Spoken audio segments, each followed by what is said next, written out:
on to our last speaker in this half of the workshop, and that's John Marioni, and I'm really happy to welcome John. He's coming or at the EMBL, and John has really specialized in computational challenges in single cell. I've seen his work from the beginning, and I'm just excited to hear what he's got to say to us. So take it away, John.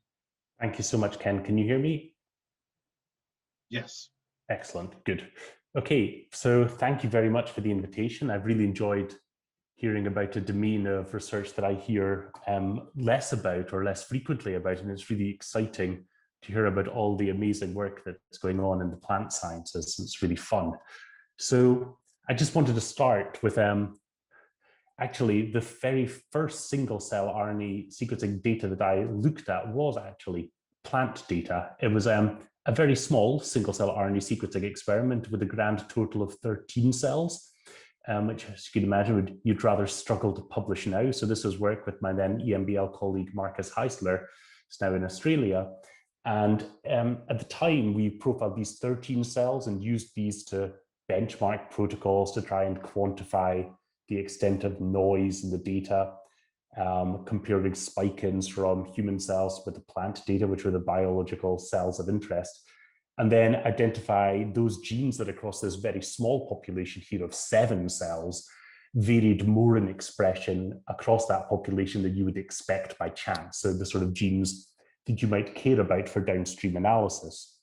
I was also reminded by Raoul when I was chatting to him earlier that we did some very rudimentary spatial mapping indeed in this paper, where we took some bulk RNA sequencing data from collected regions across the route and tried to map our very small number of single cells onto this atlas. And it's actually kind of curious how much of the work presented here is still somehow rather similar to a lot of the single cell studies we hear about today, and also that's performed in other systems as well. And it's both interesting but also somewhat salutary to think that maybe we, not from a computational perspective, moved on as much as maybe I sometimes like to think we have. So it's an interesting reflection back into the pages of history. So yeah, this came out in 2013, so it's a rather old piece of work.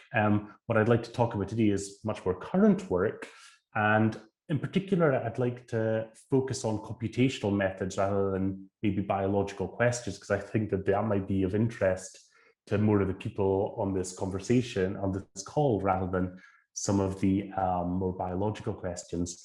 But just to introduce the system that I'm going to use to motivate the data that I'm going to talk about today, the methods that I'm going to talk about today, we're going to be looking at early development, but here we're going to be looking at it in the context of the mouse. And in particular, we're going to be looking around gastrulation and early organogenesis. So this occurs about 6 days after birth in the mouse, and it's a period that takes about 48 hours. And you go from a fairly homogeneous population of cells in the epiblast through to the signs of a much more obviously adult-like animal. It's still, of course, in utero, but as you can see on the right-hand side of this slide here, physically it begins to resemble at least something that looks a little bit more like an adult. It's a system where you move from around 600 cells to about 40,000 cells quite quickly, and there's an awful lot going on.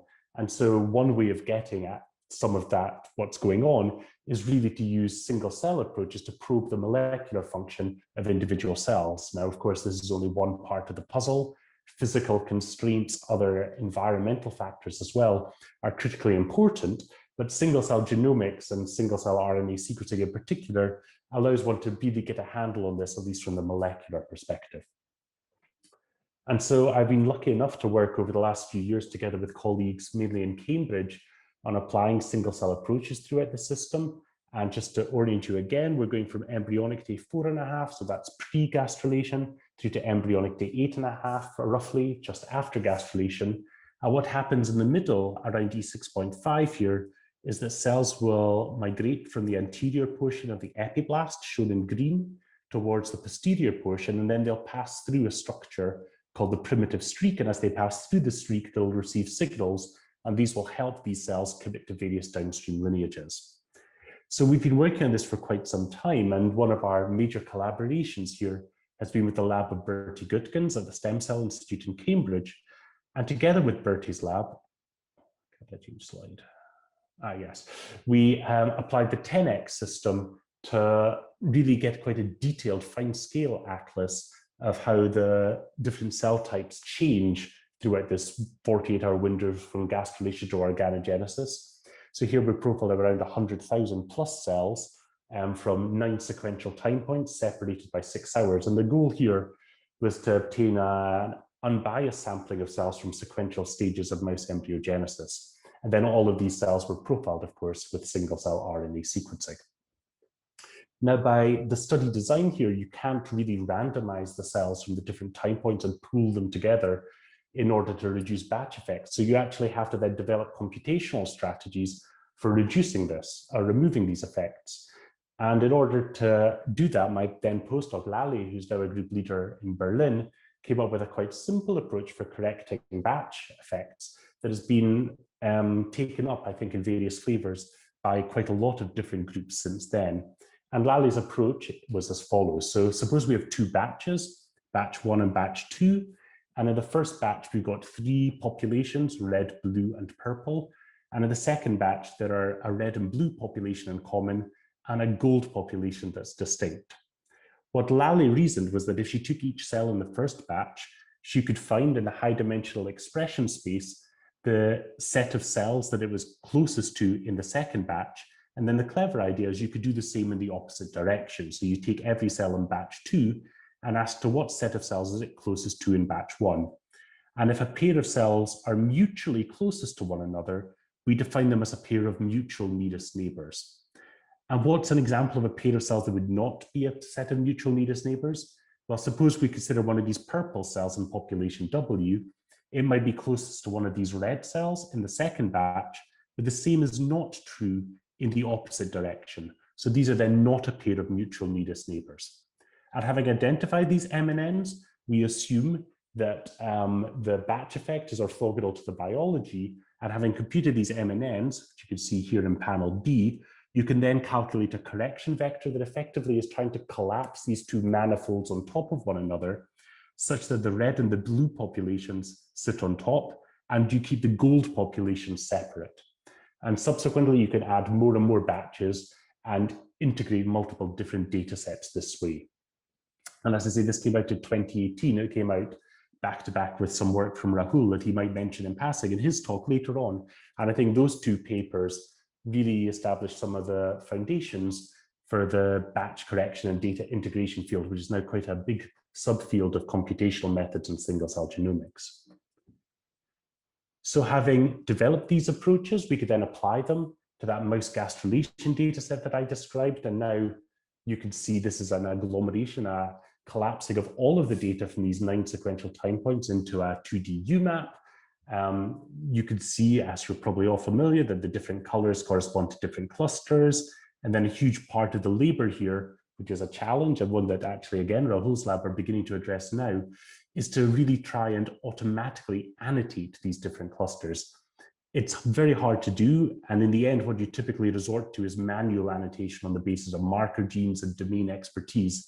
But the trouble with that is then it makes matching of annotation across different experiments rather difficult. So I think this is still, in the broadest sense, quite an open question from a computational perspective. How do we actually well annotate these cell types? But what you can see here is the number 1 indicates the earliest cells here. These are epiblast cells. And as you move down towards the bottom, we get some endoderm cells. So these are the gut tube. 30 population 35 corresponds to a cluster of cells that's extra embryonic that contributes to the endoderm, as well as so the endoderm is a mix of embryonic and extra embryonic cells of origin. In the middle, you've got mesoderm and ectodermal populations, and at the top, we've got a series of blood cells. So you can see you have a very clear blood trajectory as you go down here towards more mature blood cells. You can visualize this in other ways. I rather like this ribbon plot visualization. So here we've got the 9 time points that we looked at. And at each time point, we're showing the relative contribution of cells from each cell type. So you can see that at the beginning and the earliest time point, the majority of cells come from the epiblast. But as you move through development towards the later time point, you really see this explosion of color. And that corresponds to the cell types being established which coincides with the body plan being laid down, and really the change, the migration of this development of this embryo towards a more adult-like state. And then, of course, what you can do is you could take any one of these trajectories. You can ask how your favorite gene of interest changes in its expression along that, identify new markers, deduce the presence of regulatory networks. And also a key thing, and this has been mentioned, I think, by the two previous speakers as well, is that we don't just want an atlas, we want to really make use of it. And so we've also developed approaches for mapping data from mutant embryos, where you either knock out a gene or whether you create a chimera that's a mix of wild type and mutant cells, and you want to map them onto the reference to work out what goes wrong in development when you mutate a gene. And this is, of course, a very important application. So quite a lot of what I've talked about to date has been predicated on the existence of clusters. And that, of course, is a very natural way to think about single-cell RNA sequencing data. You want to, as a first pass, typically cluster it into different groups. But there are some processes, and development actually is a pretty good example, where discrete clusters make less sense. And so briefly, I'd just like to turn to an alternative method that we've been thinking about. And this is more differential abundance testing, but when we don't have to rely on clusters. So what do I mean by differential abundance testing? Well, I assume you've got two groups. You've, say, got a control and a treatment group of cells, and you want to ask, are there particular regions of a trajectory where the abundance of cells from, say, the treatment group varies relative to the control? And in the context of early embryonic development, this makes a lot of sense, right? You knock out a gene, you can imagine that it's going to either just stop cells progressing along a trajectory, or maybe it's going to change the rate at which they migrate along a trajectory. And so you're going to have differences in the total numbers of cells that you see. The trouble is that approaches that rely on clustering are really not very well powered to do this, because what they do is they'll cluster data into different groups, and then within each cluster, you ask whether you have different numbers of treatment or control cells. And by so doing, you really lack granularity in order to really see some of the subtle changes that you'd associate with developmental pseudotime. And so in order to overcome this problem, we developed an approach, or rather my student Emma has developed an approach called Milo, which instead models cells as neighborhoods on a graph. So this avoids discretization, and instead what we do along the graph, and this could be constructed using any approach that you want, we're going to consider different regions, which are indicated by these circles here that you can see beginning to pop up on your screen, that are centered on individual cells. And then within each of these regions, we're going to ask whether there are different numbers of cells between the healthy and white and the diseased, the black cells here in this very simple little example. And then you could formalize this, so you can identify good points, good cells that are going to act as the center of neighborhoods. And then you can identify genes that are you can identify differential abundance within each of these neighborhoods. And you could do this using classical generalized linear modeling strategies, which allows you to account not only for replicate structure, but also to account for particular covariates. And so here's an example of where this sort of strategy could be very powerful. So we have a very simple trajectory that's simulated in B here. So this is just simulated data. We got two conditions, A and B, purple and white. And you can see in the little region in here that's marked in yellow in the density, we have more cells from condition B than condition A. And what the approach implemented in Milo does is it allows you to identify this region of the trajectory where there is this differential abundance, and that's indicated down here on the right-hand side in panel D. And by so doing, you can then ask, well, what's special about this particular region of the trajectory? And it importantly doesn't rely on clustering, which would typically you wouldn't be able to really cluster this region of the trajectory into a discrete group, so you might miss this signal. So by so doing, it gives you more power to detect statistically significant and hopefully meaningful differences. In practice, we've applied this in a variety of different contexts. Here's just one example where we compared cirrhotic and control liver samples. So you can see on the left-hand side, this is published data from another study. So this is just a UMAP of the full data set. And in panel B, you can see the cells that were assigned labels beforehand as either cirrhotic or uninjured. And then this is the application in panel C of Milo to these data. And you could then pick out, say in red here, where my cursor is at the moment, this is a region where we have an overrepresentation of cells from the uninjured sample. And so you can begin to identify subtle regions, now down at the bottom again with my cursor, where we have enrichment of cells from the treatment, from the cirrhotic samples. And this allows you to find these regions that have differential abundance between the normal and cirrhotic liver samples, and again, doesn't rely on pre-clustering of the data. So I think this is quite an attractive approach, and thinking about ways that we can avoid some of the challenges of discretizing data via clustering, I think is going to be increasingly important moving forward. And in particular, as we begin to increase the number of samples that are profiled in single cell experiments by either the sort of site-seq approaches that again Rahul's lab have worked on, or multi-seq, other approaches that really enable higher degrees of multiplexing. I think this multiplexing is going to enable us to answer some of these questions about differential abundance testing in a rather interesting and meaningful way. So we're not only interested in the transcriptome, we're also interested as a lab in understanding how changes in expression are regulated. And so again, in the context of early development, we've worked with Wolf Wright's lab to apply a multi-omics approach that his group have developed that allows chromatin accessibility, DNA methylation, and RNA expression to be assayed from the same cell. This isn't a very high throughput approach at present, though the Wright lab are currently scaling it up. And so we applied it in a rather targeted way to look at how the epigenome and the transcriptome interacted with one another during the earlier stages of gastrulation, just from post-implantation, due to just the establishment of the three germ layers, the endoderm, mesoderm, and ectoderm.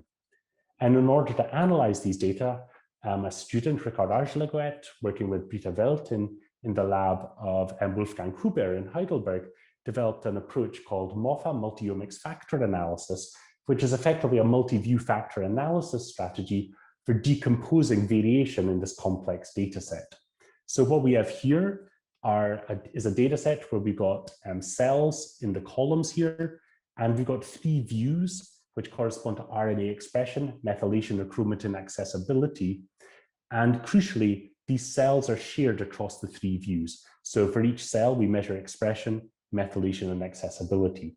And what you want to do is, or what we wanted to do, was to identify features that explain variability that's either unique to one of these views, so say just the RNA expression view, or a feature that is shared, say, between the RNA expression and methylation view. And so if you think about something like principal components analysis, what you would typically do is you would take one of these matrices, say the RNA expression matrix, and you would decompose that into different principal components that explain variability in the data. What we're doing with this multi-view factor analysis is effectively an extension of that, where we find factors, or in the analogous to principal components, features that explain variation in the data, but those features can explain variation that's either in common to one view or that's shared across multiple views. And so it's a way of taking this complex, high-dimensional data set with multiple different views and then compressing it into a series of interpretable factors. And you can interpret these factors by asking, analogous to PCA again, which genes have heavy loadings, high loadings on each factor. And you can also use these factors to plotting them against one another to identify structure in the data. And so then Ricard took this method that he developed, applied it to that early embryonic data that I've just described, and used it to find some rather interesting patterns about ectoderm-specific enhancers being protected from global waves of methylation that affect the endoderm and mesoderm specific enhancers, and those endo and mesoderm specific enhancers are in turn activated rather later in development, thus establishing a hierarchical epigenetic model for how the primary germ layers might be established. And if you're interested, I'd point you to that paper that's cited down at the bottom, where Ricard developed the approach together with Stephen Clark in Wolf's lab. But all of the data that I've talked about now have a fundamental limitation, really, in that they give you single cell molecular profiles in very great detail, but they lack spatial context. And this is really important because, as we've heard in the previous presentations, that spatial context really matters. The cell signaling environment, physical constraints can dictate very much what a cell can do, as well as its intrinsic molecular profile. And of course, in the context of mouse development, there do exist in situ databases that are powerful, but they tend to be limited by the lack of a common scaffold. You have to profile only a relatively small number of genes in an individual experiment. And also, and this is particularly important in the context of early development, where you have a fairly small number of cells and the cells are very compressed physically, you have an inability to make measurements at true single cell resolution.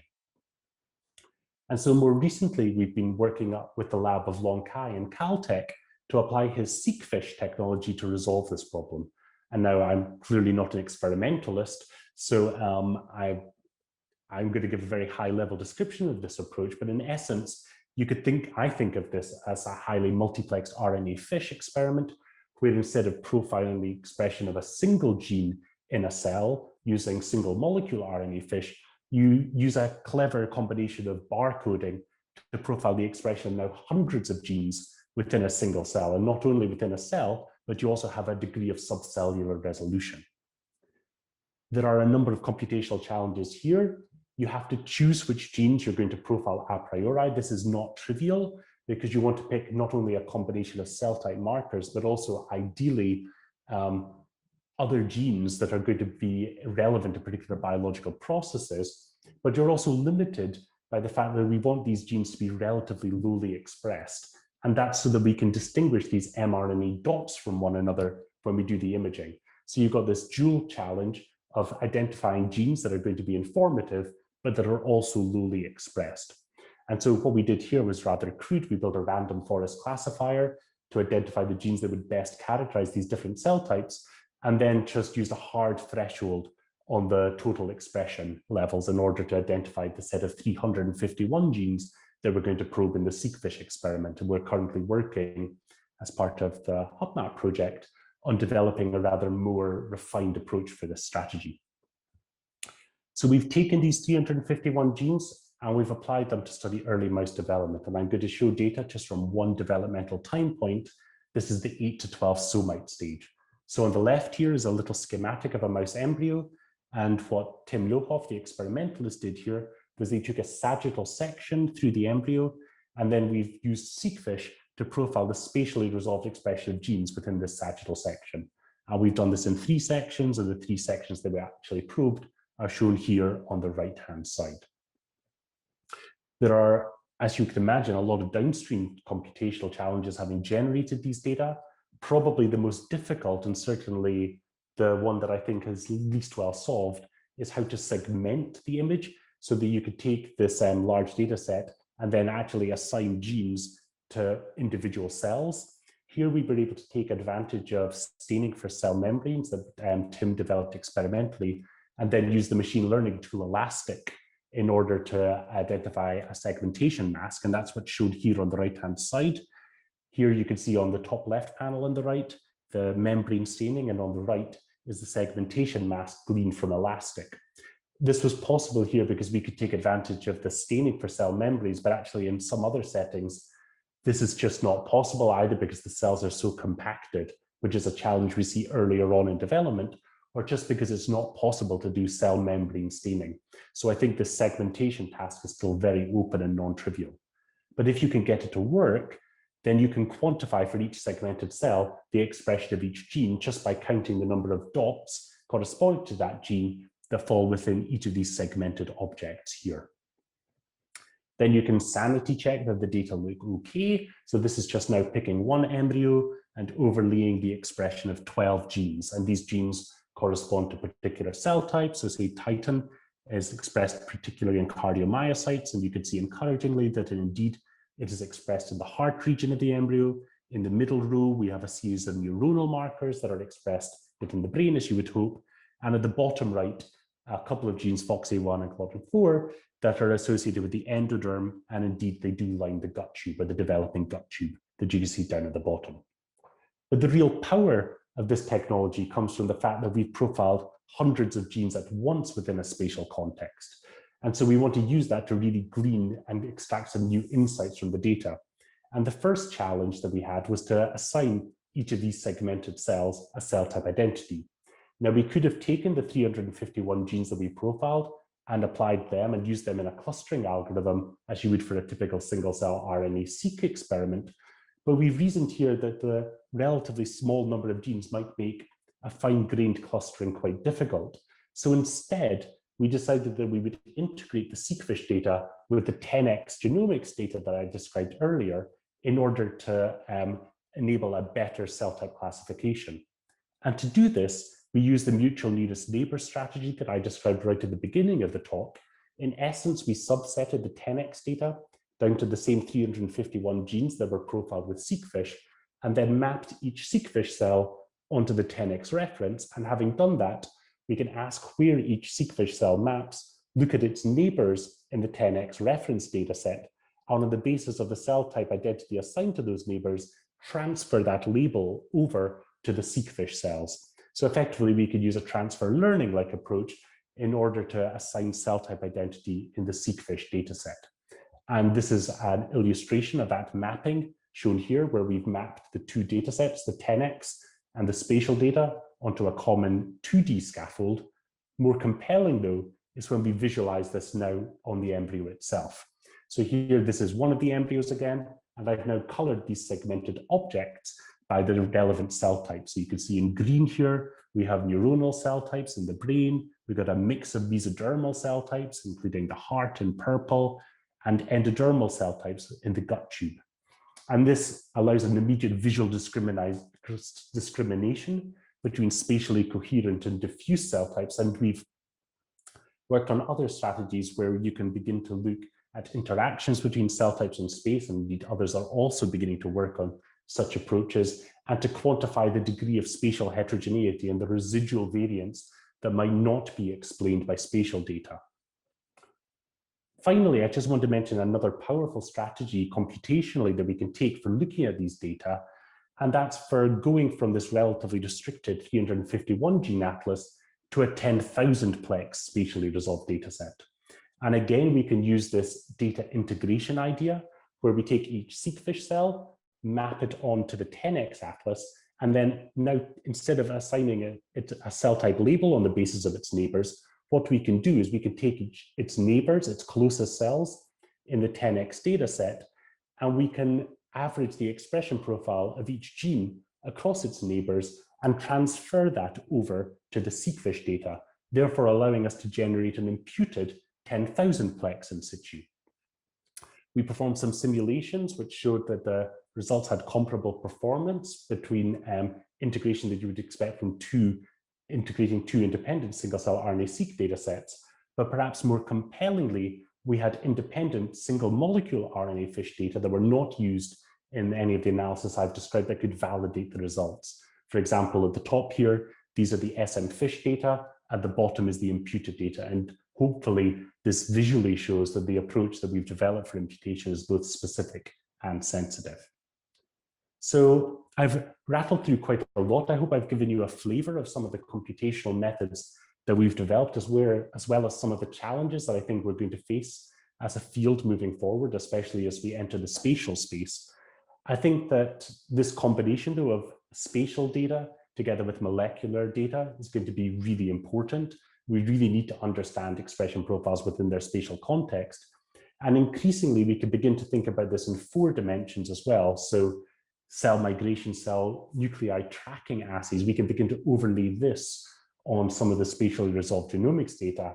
And by so doing, hopefully we can model how molecular phenotypes change during development and upon perturbation. And with that, I'll close. I'll acknowledge my lab members. I have a wonderful lab. It's a pleasure to work with all of them every day, great collaborators, as well as colleagues in their labs and ex-members of my own group, as well as my funders who've supported the work that I've talked about today. And I would like again to thank you for the invitation. It's been a wonderful workshop so far, and I'm looking forward to the second half after the break. Thank you very much.